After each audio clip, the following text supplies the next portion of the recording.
先等我考虑考虑，考虑清楚再说吧。部长，您可以再考虑，但是邢淑媛和雪儿的事儿，还是希望你能答应我，赶快放了他们。不行，这两个人牵涉到共党，我不但不能放他，还要杀了他们。您要是真动了杀心呐，您也就到头了。你他妈威胁我，信不信我连你一块抓，把你们一起送到刑场去？您要抓我杀我，是轻而易举的事情，您无非是要撇清江苏清乡计划泄露的事情。可是我要是死了，您在日本人面前就没有任何筹码了。一个连秘书都是通共分子的人，还能坐得上76号的位置吗？你还敢威胁我？在下不敢。我只是想告诉您，杀我或者邢淑媛，对您百害无一利。表面上看，您现在危机四伏，但是只要处理得好，完全会变成反戈一击的大好时机呀。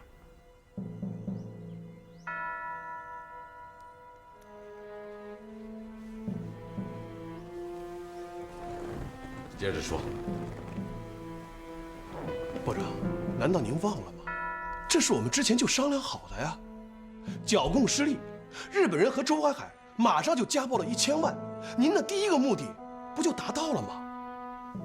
您现在手上有几千万的储备券，那都是因为有了共产党。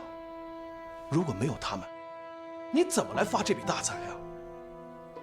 这是第一。那这第二呢？第二，这个计划的泄露，其实根本就追查不到我们头上，这明显是有人挑拨离间、落井下石。尹总把我放了，把邢淑媛他们交给你了，这说明什么？说明他心里也没底啊。您要是现在把他们杀了，那岂不是此地无银300两吗？部长，人家设个套，你怎么就往里钻呢？现在把人杀了，到时候人家再告你一个杀人灭口，您就是跳进黄河都洗不清啊！这番折腾，日本人就更不相信您了。水漂这话说的有道理啊。第三，部长您一直信奉的是狡兔3窟的策略，对吧？所以您想在重庆那边给自己留条退路。也正因为如此，您早知道邢淑媛的身份，却没有抓她。可如果这次您把她杀了，那不就是把这条退路给堵上了吗？就这上面3条，您把他们放了，肯定比您把他们杀了更有利。而且日本人现在也没有抓到任何证据，您要是把他们放了，这不显得您更加的襟怀坦白吗？那些设计下套的人，就是想咬您一口，他也没地方可咬啊，对不对？行了，别再说了，让我再考虑考虑。您不能再犹豫了。这件事儿和抛售储备券的事儿，那都是机会，时机不等人呐。如果是有人抢先了一步发了大财，您后悔都来不及呀，部长。这2件事情我要好好考虑考虑再说。你先出去。是。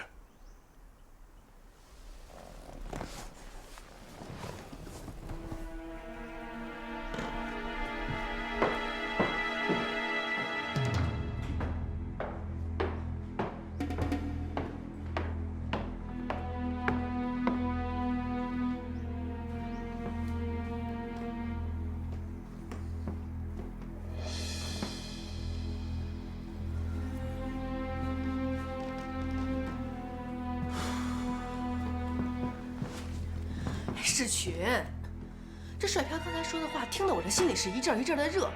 你怎么就不感兴趣呢？这是操控金融的老招数了，没什么新意。当年蒋介石在上海混不下去了，就是用这个招数他才发的财。知道后果吗？货币贬值，通货膨胀，政权不稳呐。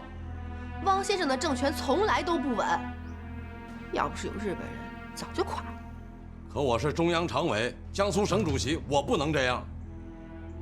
这很像共党的诡计呀，懂吗？那你的意思就是说，这大好的发财机会就这么放弃了？当然不了。周淮海把持着财政，赚的是满盆满钵。我林士群苦哈哈的，就像个穷苦力一样的。这世界上什么都是假的，只有这钱是真的。周海海卡着我的财源，处处跟我为难，我要让他大放血。你同意了？王主席呢不懂经济，周海海这几天到浙江去，这是大好的机会。你找一下汪夫人，答应他，给他20%的好处，这样汪主席就不说话了。我不方便出面，你用利泰银行出面。好，我这就去办啊。哎，我的底线呢是5000万，纸币呀靠不住，挣的所有钱全部换成金条。这回啊，一定要让周淮海大吐血一次。你这可是一举两得的好法子呀！你刚才还说呢，这像是共党的诡计。帅飘这个人不简单呐，过去我没把他看在眼里，现在看来，他的心机深得很呐。时机到了，对他绝不能手软。那2个女人放不放？现在不能放，继续关着。我不让他有这个机会。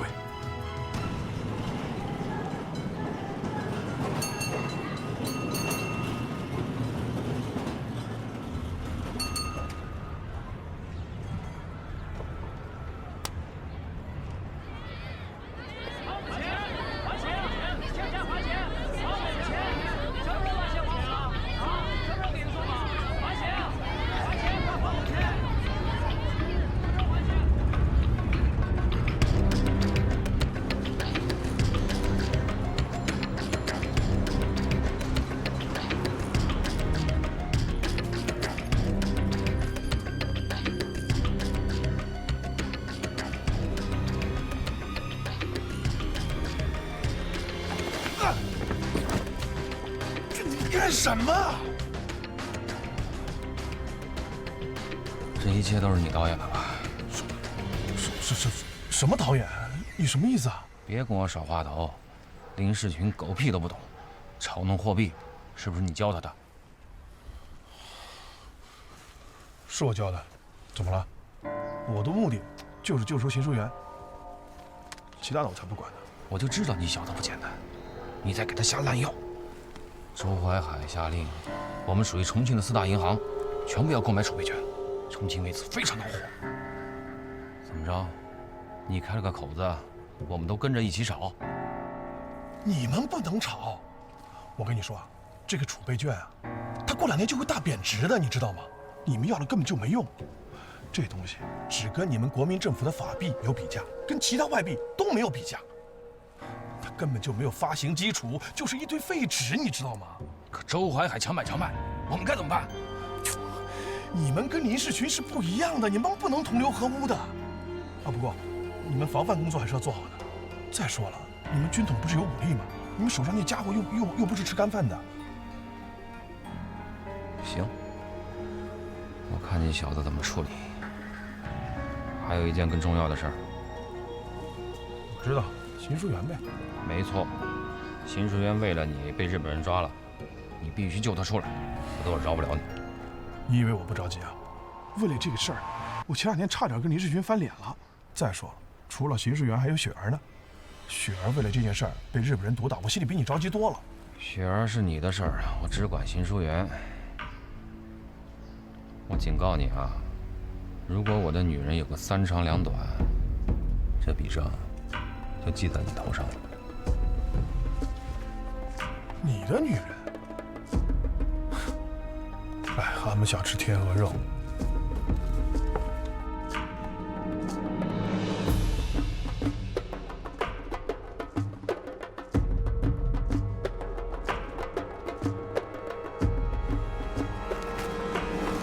岂有此理！胡兄啊，完了完了！要是再让储备券这样胡闹下去，上海的经济就完了。已经完了。你还没看今天的报纸吗？看看头版，登的什么？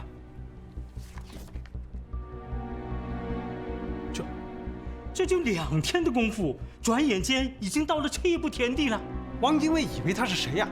皇上印几张废纸就骗取钱财，这种贪婪卑鄙的行径，简直是人人得而诛之。事已至此，说这些气话都无济于事了，我们得赶紧想想办法。的确不能再袖手旁观了，不然别说上海，就连重庆，甚至整个中国的经济都会毁在伪政府的手里。县长，你不可以进去。外面都已经要天下大乱了，二位还真是处事不惊啊！回经理，这个人又要闯进了。行，你先出去吧。我认得你，你就是那个留洋归来，到处招摇过市的帅博士。刚伺候完了卢孝安，现在又给林世群当走狗。储备券的事儿，就是林世群和周淮海在背后搞的鬼，这里面肯定少不了你的份儿。不错，这件事情啊，本来最早就是我提出来的。要想在上海立足，就得拼命捞钱，而且要不择手段。哼，既然如此，那你跑到这里来做什么？想炫耀一下你造成的恶果吗？我们这里不欢迎你这种人，请你出去。我本来是想来确认一下，国民政府名下的4大银行，是不是真的甘当缩头乌龟？我们当然不会坐视不理，一定会强烈谴责你们这种强制推行储备券的行为。谴责？哎呀，看来我是没看错呀，你们真的是要当这个缩头乌龟呀？你说这话什么意思？我本来以为，就目前的情况，你们4大银行会和外国银行联合起来，一致公开拒绝接受储备券，甚至是停业以示抗议。现在我明白了，既然是这样的话，我回去会向林部长报告的。你们4大银行就是4大软蛋，根本没有还手之力，不足为惧。拜拜。胡兄，他这是……我明白，这个人虽然为虎作伥，但是倒给咱们提了个醒。帅飘之所以私自与胡白2人会面，表面上是不知廉耻的耀武扬威一番，但实际则是引导国民政府4大银行接下来的对策。这不仅仅是对林世群和周淮海的一记猛击，同时也是关键时刻自己的一根救命稻草。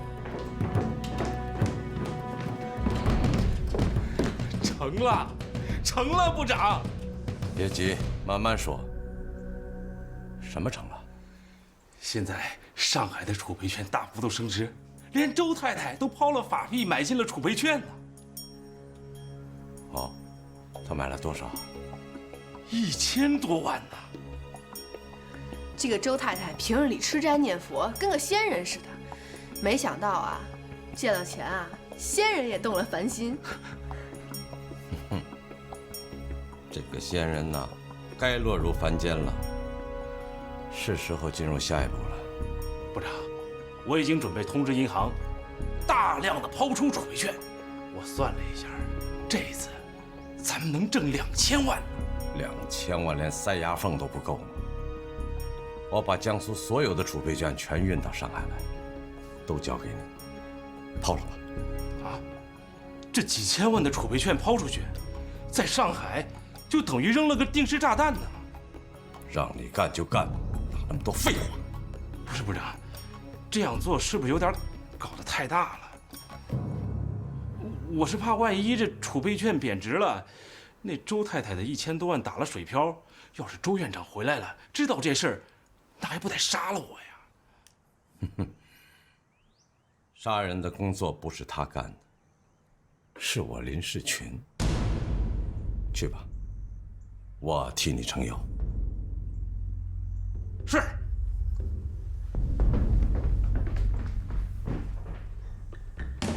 世群，这次咱们可真是赚大了。你这话说的不准确，我们这么做不是为了赚钱呐，我们是为了江苏的经济稳定繁荣。老郑，谢彪，你来正好。你看今天的报纸了吗？储备券被大量抛售以后，一路下跌，现在和法币的比值已经到了5比1。照这么贬下去，它就会一钱不值。对了，我听说林世群从江苏换来了大量的储备券，到上海抛售，就这一次，他就赚了好几千万。我早就知道会是这个结果，这不奇怪。储备券变成了纸，汪伪政权的货币就一文不值，它就会失去社会公信力，金融市场和经济秩序就会大乱。帅彪啊，你这一招胜过消灭他10万大军呐！这个汪伪政权腐败透顶，不灭他真是天理难容。我听说啊，周淮海从浙江回来以后，知道了这件事，气得直吐血，跑到南京，狠狠地告了林世群一状。哎，那汪精卫有什么反应？哼，他这次凭空赚了1500万，他能说什么？不过这一次，周淮海和林世群倒是真的成了死对头了。我看周淮海这个样子，绝不会善罢甘休，这正是我要的结果。可是我看你忧心忡忡的，你在担心什么？是疏远他们，他们被关了很久。我几次向林世群提出来要放他们，都被林世群拒绝了，而且不让我探视。我担心林世群把他们扣为人质，他可是什么都做得出来的。你想怎么办？我去找叶秀清，他之前答应过我放人，我要逼他兑现承诺。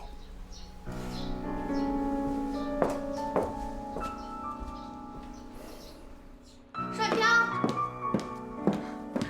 我刚还说要请你吃饭呢，说吧，你是要吃海鲜还是要吃上海菜？林太太，您现在是发财了，听说啊，您数钞票数的手都酸了，这几千万的票子，这屋装都装不下呀。世群说啊，让我给你包一个红包，我觉得这个红包啊一定得大。说，你想要多少？我不要红包，我只要人。我知道你要的是邢淑媛和雪儿，不过他们2个，你可能是要不到了。为什么？太不像话了！我离开上海不到1个月，储备券就狂跌了5倍。现在市场上物价飞涨，通货膨胀，经济秩序再这么下去，非乱了套。你们告诉我，谁在捣鬼啊？是谁在捣鬼？谁在捣鬼？院长，你还不是心知肚明吗？储备券都是从日本印好发来的，哪里发行的最多？不就是江苏吗？如果我没有估计错的话，江苏的储备券已经全部抛到上海来了。院长，拨给江苏的储备券都是用来清乡剿共的，这下可倒好，把咱们自己给搅了。院长，你不是向汪主席汇报过了？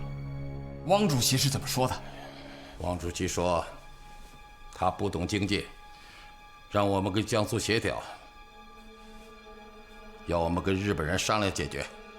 别提那些日本人了，本来他们坚决要求储备券和日本军票同等价值兑换，可是现在储备券一贬值，他们又要求和法币等值，这不是扇了咱们一个大耳光吗？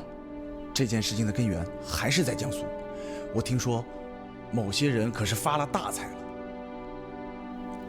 他们是发了大财了啊，可是政府的金融基础可被动摇了，社会秩序也就乱了。吕秘书，马上给林部长打电话，请他过来，我听他当面解释。林太太，我们事先说好的，事成之后你们就放人，现在你们赚钱了，难道要过河拆桥吗？你干嘛那么激动啊？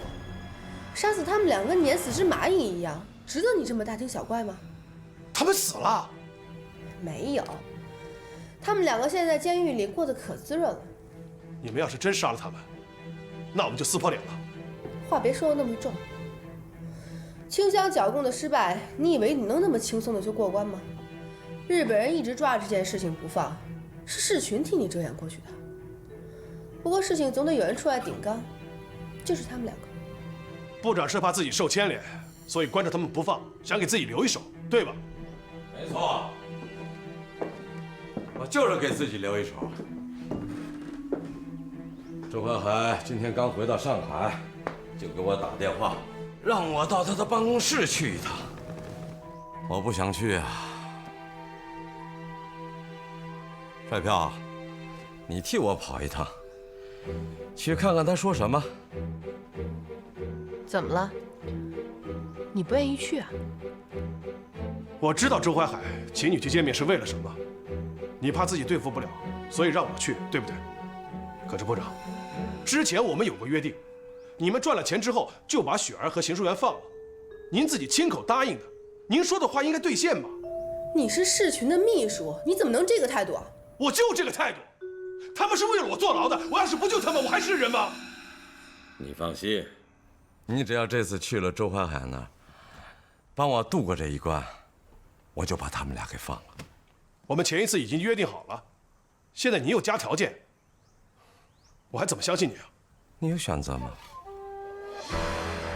呵呵，这眼神不错啊，就是用错地方了。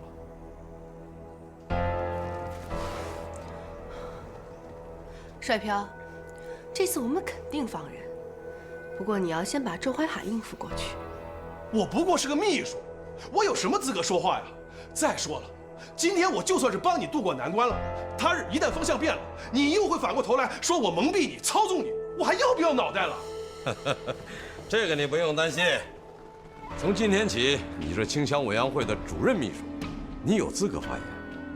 你要还不放心，我就让枝江陪你去一趟，好吗？好吧，希望部长能说话算话。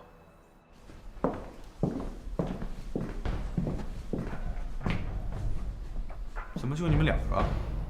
林部长呢？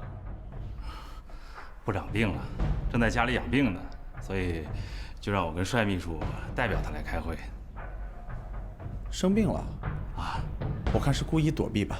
哎，林秘书，无凭无据的这种话不好乱说的，当心引火烧身呐。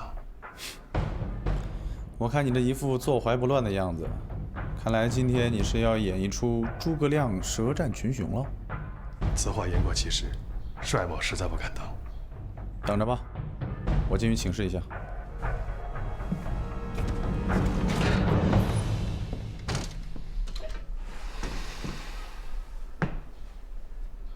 你这次真要放了他们？那就要看帅飘的表现了。周淮海一状告到汪主席那儿，又告到日本人那儿，你知道他为什么死缠烂打不放啊？因为他的夫人呐，损失了1000万呢，搁谁呢都得吐血。我当时就觉得不妥，应该事先放个风给他，周淮海就不至于这么生气了。你要是这么做，这不是明摆着跟我过不去吗？储备券这事儿，我就是为了让周淮海吐血。那金融财政大权凭什么他一人把持啊？为什么呀？没人了。哎呦，可是这样一来啊，他那儿就是狼窝虎穴，你让帅飘过去，不是等于把帅飘给推进去了吗？我就是要把他推进去。你以为我们挣钱这么容易啊？这事儿肯定要追究下去，那就得有人顶缸啊。谁都知道我林世群不懂得金融，我早就想好了，这顶缸的当然是他了。原来你不去见周淮海，就是因为这个。可是这周淮海面善心狠，手段毒辣，帅飘哪里是他的对手啊？他肯定应付不过去嘛。那他的2个女人，就别想轻易走出我们716号。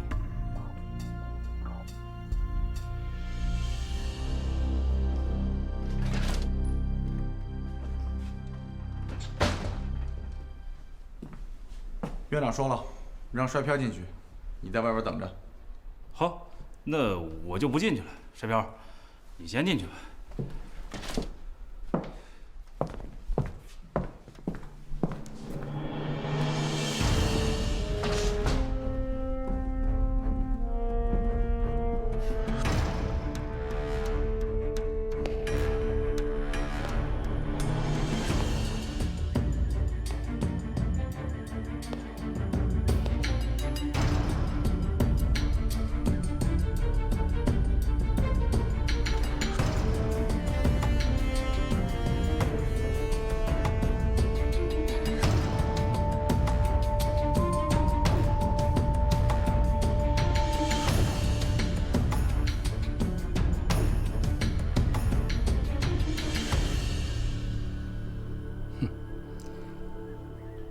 还真是很知趣儿，知道自己的位置在哪儿。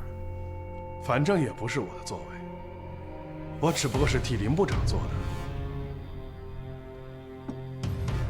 的。哎呀，现在全上海都知道一个叫帅飘的财神，你可真是大名鼎鼎啊！我算哪把夜壶啊？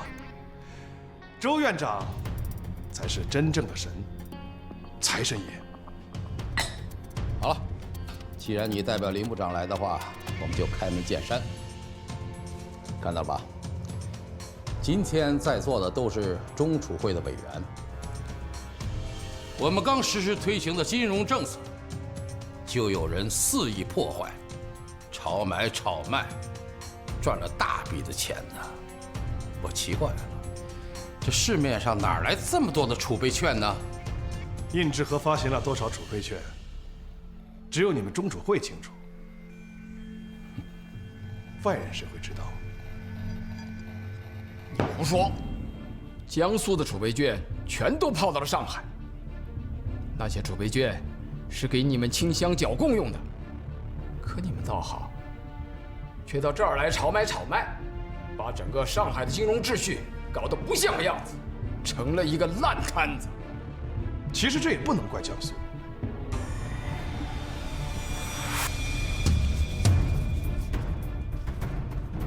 这个是我前段时间在乡下一个粮油店收到的。粮油店的老板告诉我，这是一个小贩买米用的，而小贩告诉我，他是到一个布店去买布的时候收到的。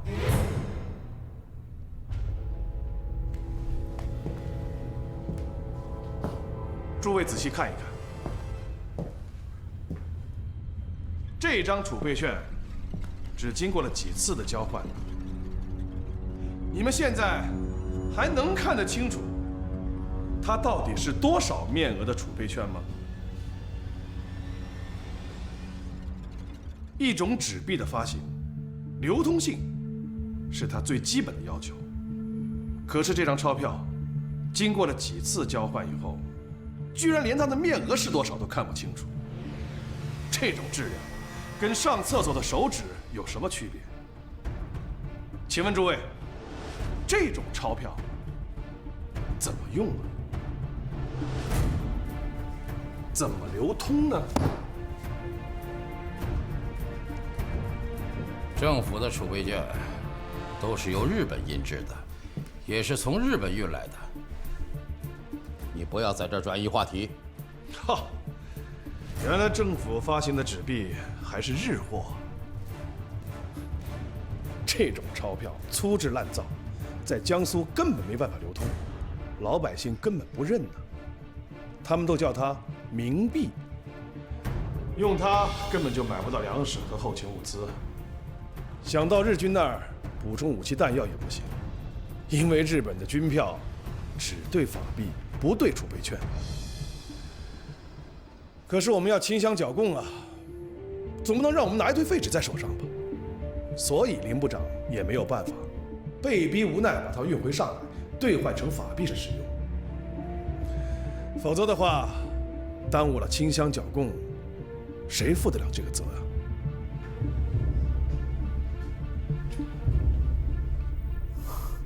这小子还真有两把刷子，纯属在狡辩。有人在上海想故意抬高储备券，然后再大肆抛售，赚得满盆满钵呀！这是在搞金融投机，市场就是这样个搅乱嘛。现在100块钱的储备券都买不到东西了，这叫什么？通货膨胀。谁都想追求最大的利益，有钱不赚那是白痴。你没有印钞权呐，100块钱的钞票买不到东西，你们为什么不印制500块钱的、1000元钱的面值的钞票呢？在座的诸位都是专家，如何应对通货膨胀，不会不知道吧？这还要你来说吗？我们已经印制了大面额的钞票，马上就要投放市场了。不止这些，重庆控制的4大银行，我们要强行推行储备券，禁止法币流通。如果他们不从，我们就采取行动。通缉令已经发下去了。你们有这个权利啊。不过我认为，最关键的还是日本人军票的地位。如果他还是坚持只对美元、只对法币，而不对储备券，那你们所做的这些都是白费呀。搬不动这块石头，一切都是白搭呀。哎呀，你原来真是一个聪明人，你看得很清楚嘛。其实这些只是基本的常识，周院长应该比我更清楚。是啊，这些常识，10个临时军都不具有。来人，到，抓起来。是。你们凭什么抓我？凭什么抓我？我是代表林部长来的，抓我就是抓林部长。你不要拿林部长说事儿，你欺骗蒙蔽了林部长，你就是他的幕后黑手。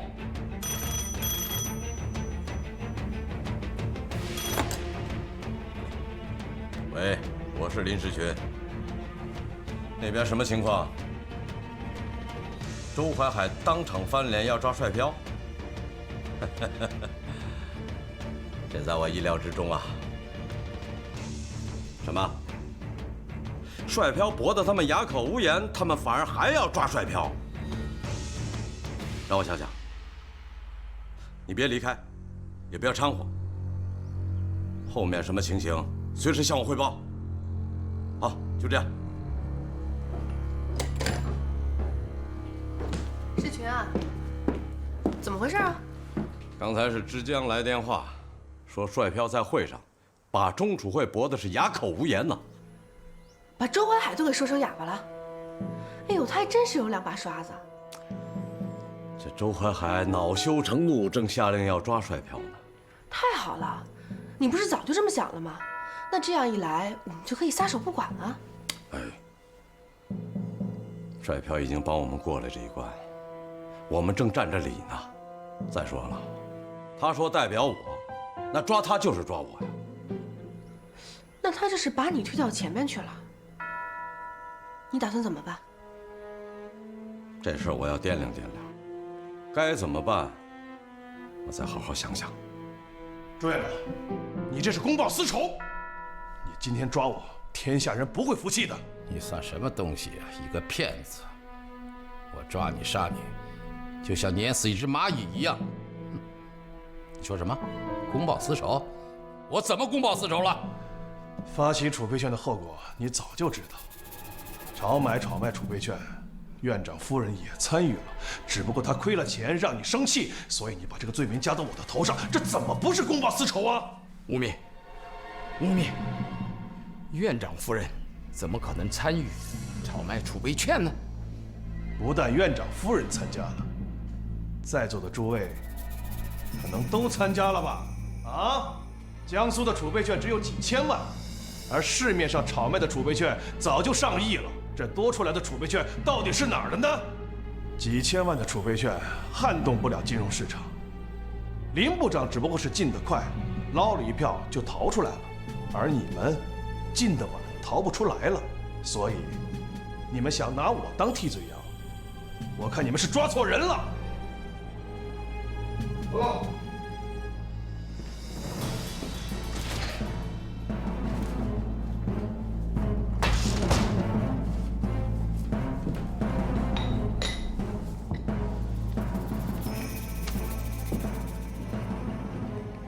先把他放开。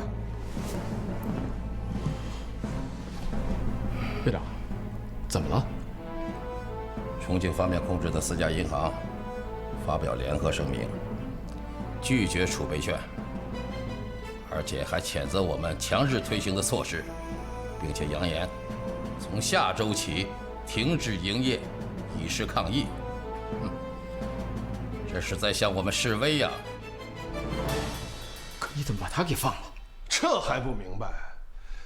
院长马上要向重庆开火了，他把我抓起来了，还怎么跟林部长谈条件呢？不是吗？要想压制重庆的4大银行，就得动武。现如今在上海，只有我们76号可以动手。我代表林部长，如果把我抓了，那林部长还会动手吗？周院长心里掂量得非常清楚啊。你可真是聪明过了头了。你给我记住，凡是在我面前耍聪明的人，都没有好下场。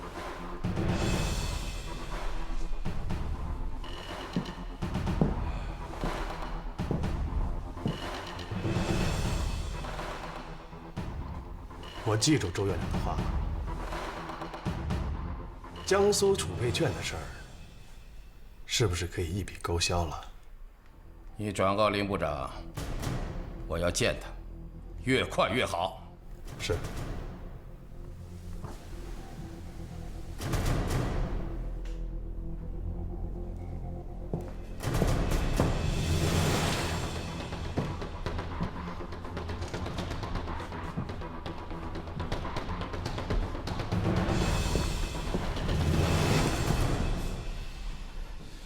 水表，你没事吧？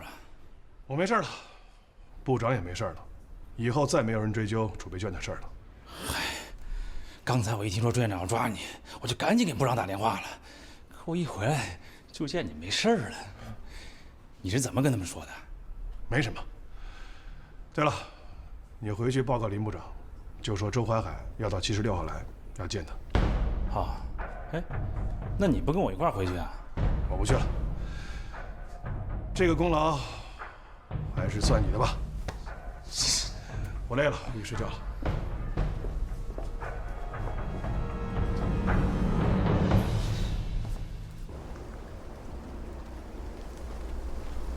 哎，老郑，坐下，别看我。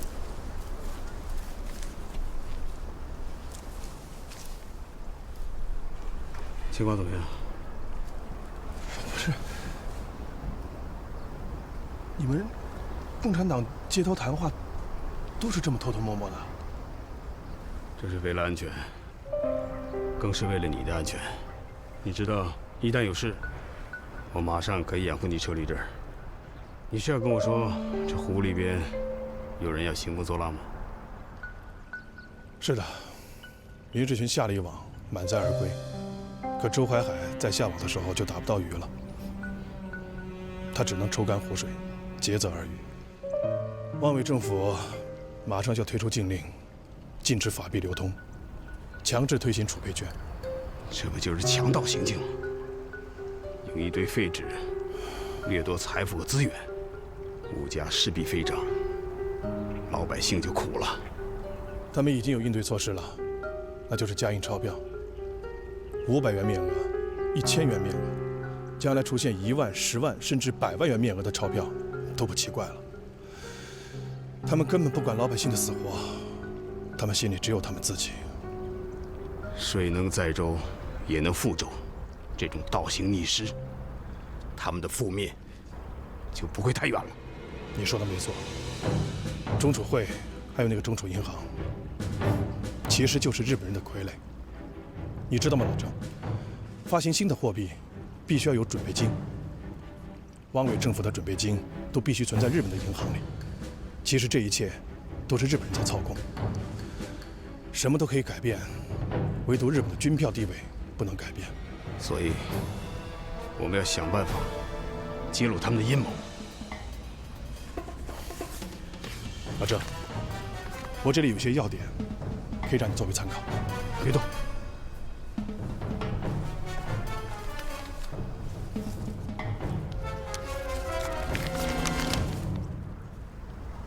太好了，这都是一针见血。不过，这样的话，对你会不会有影响？不会的。不过可以晚几天发表，等我把舒言他们救出来。林世群几次食言，扣着人不肯放，就是把他们当人质。不过这一次，应该可以把他们放出来。你的意思是，你如果帮他过了这关，他们就会答应你的条件？不是，但是有人会逼着他放人的。对了，老郑，你可以帮我联系上司马公吗？怎么？你要见他？请他到这里来，我就在这等他。重庆方面已经被逼到墙角了，他应该出手了。好，我现在就给他打电话，让他来见你。重庆已经下令4大银行拒收储备券，并且准备银行关闭，以示抗议。怎么样？这些手段够强硬了吧？这些都是文的。周淮海已经找过林世群了，就要动武了。他们没这个胆量。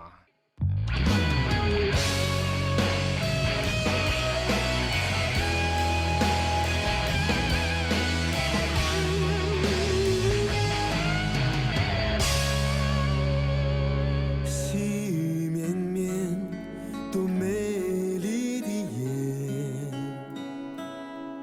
夜，遥望夜空，对你无限思念。你的笑容依然在我心中荡漾着，对你无限眷恋。妩媚的花都在争奇斗艳，在我心中只有你的容颜。我怎么会忘记这一切？你对我情